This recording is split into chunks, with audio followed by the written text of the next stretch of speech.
السلام عليكم ورحمة الله وبركاته.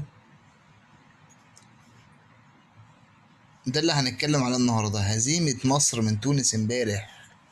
أول هزيمة بعد 8 انتصارات متتالية تحت قيادة فيتوريا للمنتخب في لقاء تونس. ماتش ودي، هو ماتش ودي، بس احنا عاوزين نطلع منه بكام حاجة. أولا فيتوريا ده واضح إن هو مدرب زي ما بنقول الأول، يعني على قده. الماتش ده باين كده، مفيش ولا خطة ولا أي حاجة وبتاع، فربنا يستر عشان احنا داخلين تصفيات كأس العالم. وفي اسئله على السريع: صلاح فين؟ مصطفى محمد اللي مكسر الدنيا فين؟ الدفاع بتاعنا هل هيفضل كده؟ الاخطاء متكرره، هل هتتعدل ولا مش هتتعدل؟ كل دي اسئله مستنيين اجاباتها، لان كتير اللي تونس تغلبك حتى لو ودي 3-1 في القاهره.